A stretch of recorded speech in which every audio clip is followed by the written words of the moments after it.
Bonjour, Éric Woerth. Vous avez été ministre du Budget et ministre du Travail de Nicolas Sarkozy. Dans La Tourmente, c'est le livre que vous publiez chez Plomb. Vous racontez l'affaire Bettencourt, qui est devenue, vous le dites vous-même, l'affaire Woerth par les médias, un déchaînement médiatique.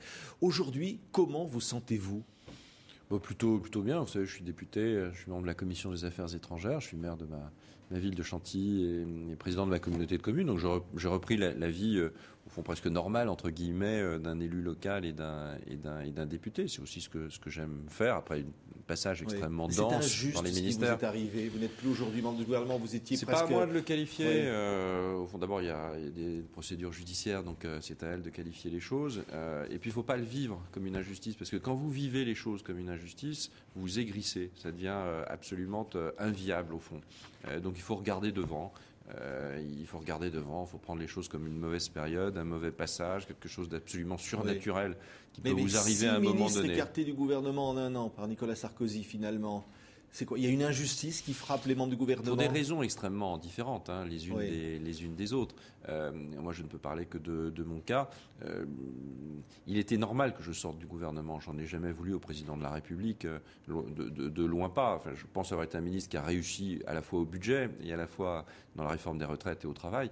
Mais en même temps, la pression médiatique était si forte me concernant, si exceptionnelle, si incroyable, que j'étais devenu une sorte de cible. Et c'était mieux que je sorte du gouvernement au moment du remaniement. On en a discuté beaucoup avec le président de la République. J'aime beaucoup le président de la République, donc on en a beaucoup. Il a été parfait. Nicolas Sarkozy a été parfait. Mais professionnellement, il était normal, compte tenu du nombre de coups de foudre que j'attirais, il était normal qu'à un moment donné, la réforme des retraites ayant été faite, ma mission ayant été réalisée, je sorte du gouvernement pour essayer de solder à un moment donné les choses par la stricte vérité concernant à la fois cette première affaire Bettencourt. Mais aujourd'hui, je dirais votre honneur, et vous sentez que votre honneur a été lavé définitivement? Non, parce que d'abord, moi, je suis assez à l'aise avec mon honneur, parce que j'ai des critères moraux et j'ai le sentiment d'être un homme parfaitement intègre et honnête, plus honnête que la plupart de ceux qui m'attaquent sans arrêt. Donc, je suis à l'aise avec voilà, j'ai une conception de la vie et de la morale qui me semble être... Non, mais ça veut dire que vous avez retrouvé votre légitimité à faire de la politique. Vous avez envie de vous engager aux côtés de Nicolas Sarkozy. Oui, de toute façon, la vie politique, c'est un fil conducteur dans ma vie. J'aurais pu faire autre chose. Donc, j'ai choisi ça parce que l'intérêt général m'a toujours plus intéressé qu'au fond, le seul intérêt d'une seule entreprise, ce qui était formidable en soi. Mais moi, c'était comme ça que j'avais envie de travailler. Donc, je ne retiens de la tourmente que j'ai vécue, que ma famille a vécue, je retiens des enseignements, mais aucune aigreur. Et je ne considère pas que c'est quelque chose qui devrait m'éloigner de la politique. Au contraire, ça m'a expérimenté, ça m'a renforcé. Par exemple, dans la campagne qui s'annonce là. Je participerai à la campagne du président comme il le souhaitera, mais je ferai comme beaucoup, parce que je pense que le président de la République que nous avons aujourd'hui est une chance énorme. Vous aimeriez revenir au gouvernement ? C'est là que Écoutez, on peut agir. La vie politique, c'est d'être un acteur. Moi, être acteur, j'ai été au gouvernement sur des grands postes, donc j'espère évidemment revenir un jour dans l'action politique et donc dans la décision politique. Et la décision politique, c'est évidemment plus au gouvernement qu'à l'Assemblée, où là on est plus législateur. Mais nous verrons tout cela. Tout ça va prendre encore beaucoup de temps, mais en tout cas ma compatibilité n'est pas entamée. Quand vous racontez évidemment ces moments qui ont été aussi des moments de souffrance pour vous, vous pensez aujourd'hui, par exemple, il y a Georges Tron qui est en garde à vue, qui a dû quitter le gouvernement pour évidemment des raisons qui n'ont rien à voir avec les vôtres, mais on sent que ce que ça peut être, que ce que ressent Georges Tron aujourd'hui, par exemple. Quel est le sujet ? Je connais bien Georges Tron, il était secrétaire d'État de François Baroin, il était mon secrétaire d'État aussi avec d'autres secrétaires d'État. La justice maintenant de dire ce qu'il en est, mais l'homme que j'ai connu est un homme que j'aimais bien, que j'estimais, qui m'a beaucoup aidé dans le cadre de son secrétariat d'État à la fonction publique. C'est un travailleur. Je note simplement une chose, si vous voulez, c'est que il y a, au fond, quand on est membre d'un gouvernement, il y a un devoir d'exemplarité qui est encore plus fort qu'il y a quelques années. Il y a quelques années, des choses passaient. Aujourd'hui, ça passe plus. Bon, il ne faut pas tomber dans une caricature non plus. C'est ce qu'on est en train de faire. On dit qu'il y a une jurisprudence DSK en quelque sorte, et puis là maintenant, Hein, on tombe tout de suite. Quand Il a démissionné immédiatement. Quand vous êtes au gouvernement, oui, vous ne pouvez pas faire autrement. Mais Oui. quand vous avez été empêché, quand vous êtes au gouvernement, vous devez être exemplaire. Le seul problème, c'est que quand on vous accuse de plein de trucs que vous n'avez pas fait, que dans les circonstances font qu'à un moment donné, on peut échafauder une histoire. Au fond, on peut détruire tous les membres du gouvernement. Oui. Comment on peut détruire? Mais je vous assure, absolument tout le monde. Vous pouvez détruire aussi absolument tous les députés et tous les maires. Ça, c'est pas très compliqué. Et puis après, on passera à d'autres catégories de la population. Ça, c'est une mauvaise façon de faire.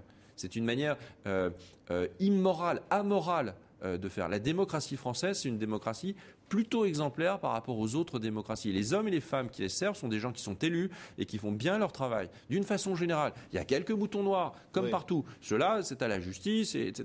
Personne ne protège personne aujourd'hui. Donc attention aussi à ne pas affaiblir totalement la démocratie, parce qu'il faut bien des élus pour être aujourd'hui en situation de démocratie. Il faut bien élire quelqu'un, il faut bien faire confiance à quelqu'un. Il faut de la transparence.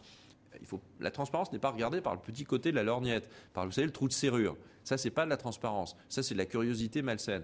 Donc, il faut bien de la transparence dans la décision publique. Il faut des hommes et des femmes crédibles qui portent la décision publique. Il faut aussi et je pense que Nicolas Sarkozy a fait beaucoup pour améliorer la transparence dans la vie politique. Notamment sur la question des conflits d'intérêts. Vous aviez été accusé de conflits d'intérêts. Il y a un projet de loi sur la prévention des conflits d'intérêts. Donc, la création notamment d'une autorité de la déontologie. Pourquoi une nouvelle autorité? Qu'est-ce qu'il faut changer? Qu'est-ce qui n'allait pas?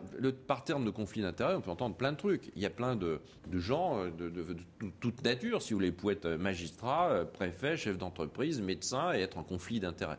Bon, donc il ne faut pas uniquement le laisser aux hommes politiques, parce que je pense que ce serait une erreur. Il faut poser en France la question de conflit d'intérêts.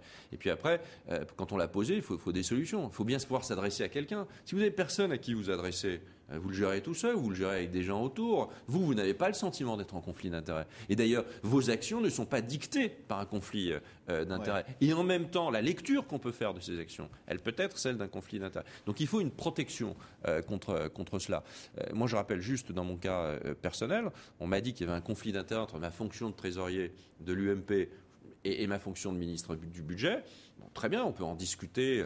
Il n'y a pas de tabou, on peut en discuter. Sauf que c'était parfaitement transparent. Le problème souvent, c'est le conflit d'intérêts, de choses cachées. Oui. Vous avez une activité qu'on ne connaît pas et vous exercez une autre activité qui peut rentrer en conflit. Moi, tout était sur la table depuis toujours. Depuis toujours. Éric Woerth, vous dites clairement dans ce livre, à un moment donné, vous avez voulu lutter contre la fraude fiscale, notamment vers la Suisse. Vous dites qu'il y a véritablement des gens que j'ai dérangés et c'est peut-être aussi ça qui a suscité... Il y avait un paradoxe énorme, je l'ai dit sur votre antenne, on en avait discuté à l'époque. Il y a un paradoxe énorme d'avoir été le ministre du budget qui a le plus lutté contre l'évasion fiscale, contre la fraude fiscale, contre la fraude sociale, mais pas uniquement par des discours, par des actes précis.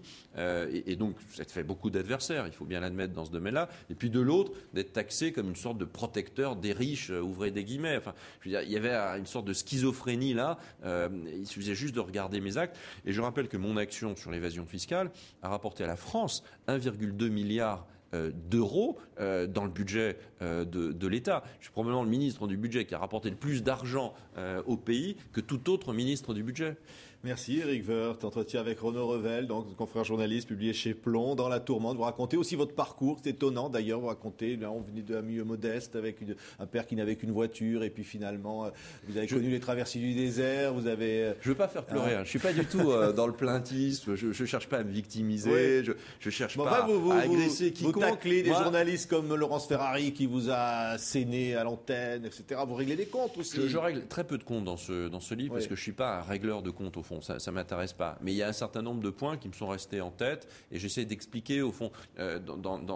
Ça touche tout ça, personnellement. On n'est pas une armure en acier. Donc j'essaie d'expliquer quelques points. Mais c'est pas pour régler des comptes, c'est pour essayer d'avancer. Merci, Éric Woerth. Dans La Tourmente est publié chez Plomb. Merci d'avoir été notre invité sur TV5 Monde. Merci.